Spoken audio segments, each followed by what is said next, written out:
Welcome to WFNY TV, another episode of the Podcast Clip Show. I listen to the podcast so that you do not have to. First up, we got the Ken Carman Show featuring Anthony Lima, and they had Daryl Ryder, Browns beat reporter, on to talk about the Super Bowl, most namely Kenny Britt, who's in line with the Patriots to get a Super Bowl ring. Daryl Ryder, our Browns beat reporter, joining us. Stories at the Super Bowl, very few that have any related in any way to the Browns, but we do have one from NewJersey.com by Steve Politi, who is a terrific writer. He caught up with ex-Rutgers star Kenny Britt, and it was a heartfelt piece about how he's overcome so much to get here. Your thoughts, Daryl? Yeah. One of the most unprofessional, disrespectful athletes I've ever had the displeasure of covering in my 21 years of doing this. Totally agree. And that locker room improved immensely immediately the moment he was cut. So good for Kenny. He'll probably get a Super Bowl ring. Is not deserving of it by any stretch of the imagination.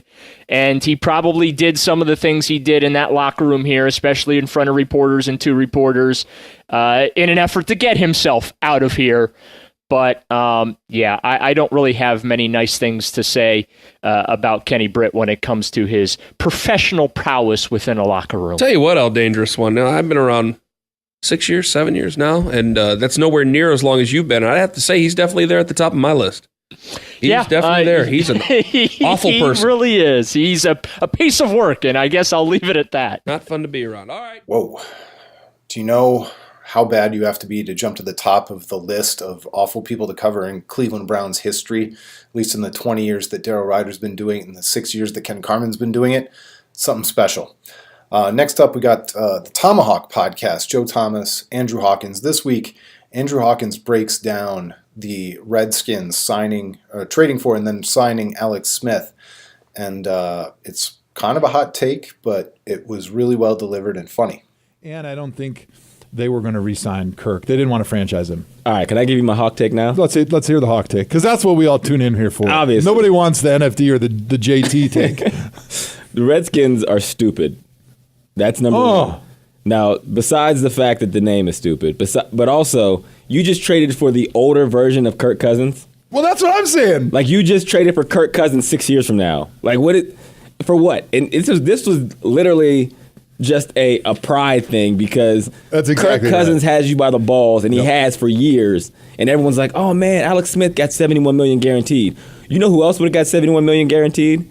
He was franchise tag this year. Let me take you through the numbers. Kirk Cousins' franchise tag in 2016, $19.9 million.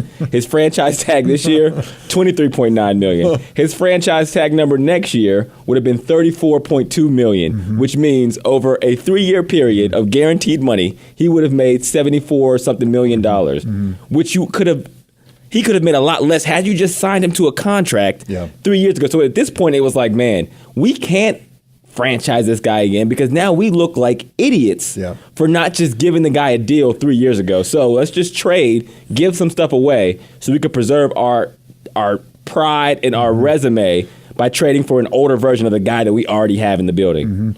So the Redskins sat down at the poker table with Kirk Cousins. They lost the hand, but they didn't want to admit it. Exactly. Because they flipped the table. Over 4 years, which is what the Alex Smith deal is reported to be, $71 million or so is guaranteed. That's like $24 million per season. $94 million, something like that, for the life of the contract. You easily could have had Kirk for that length of time. You could have had him for pennies. Maybe, probably even less. Way less. But it became a pissing contest, and they lost. And then now they're trying to save face, save pride. They have to give up a third-round pick and a great cornerback. So Redskins, you clearly lost. You are losers on this deal. You're definitely a loser now. Final clip this week is Pardon My Take. PMT.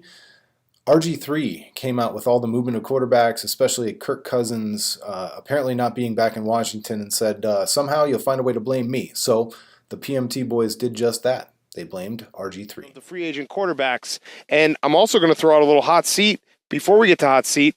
Basically every NFL team, because guess who is now the belle of the ball? Mr. Jay Cutler. Because everyone's getting their franchise quarterbacks. Jacksonville got theirs.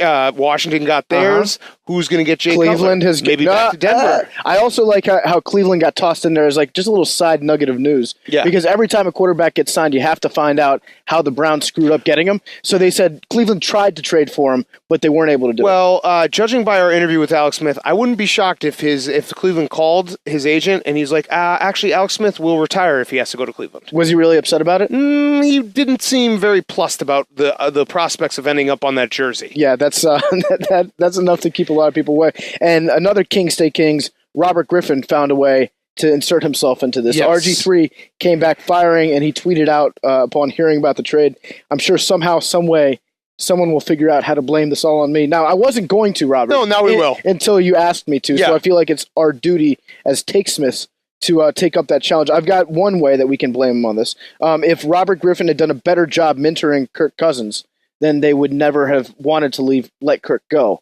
And they would have extended him already, and they wouldn't be stuck in this position. I had the way that we were discussing before we came out here that RG3, if he hadn't torn his ACL and MCL and every piece of his knee against the Seahawks, he goes on to go to the Super Bowl. The Colin Kaepernick 49ers don't go to the Super Bowl. Jim Harbaugh says, hey, we can't go with this guy, Colin Kaepernick. Let's keep Alex Smith. Colin Kaepernick never gets another job. America's saved. That's a very good point. America is saved. The NFL is saved because ratings would have never gone down. So Robert Griffin destroyed the NFL. Also, Clay Travis probably wouldn't exist. Yes. He would not have the same That would be a so tough spot for RG3 invented Clay Travis is what we're getting at here. Also, if RG3 didn't make those Gatorade commercials, then Shanahan would never have gotten upset at him. And then Kyle Shanahan eventually would have been promoted to head coach of the Redskins. They would have traded for Jimmy Garoppolo and had a much brighter future at quarterback. So there you go, RG3. You said you were going to be blamed. Well, we just did it. We blamed you. You are the only person to blame. So all right, that's the Clip Show. I listen to the podcast so that you do not have to. If you like the show, please tell a friend. I have a lot more clips. I'm hoping to keep this pace up, keep it at least weekly, if not more. I have other clips this week even. I might do a second Cleveland sports-centric version, not just Browns and quarterback related. Thanks so much for watching. We'll catch you next time.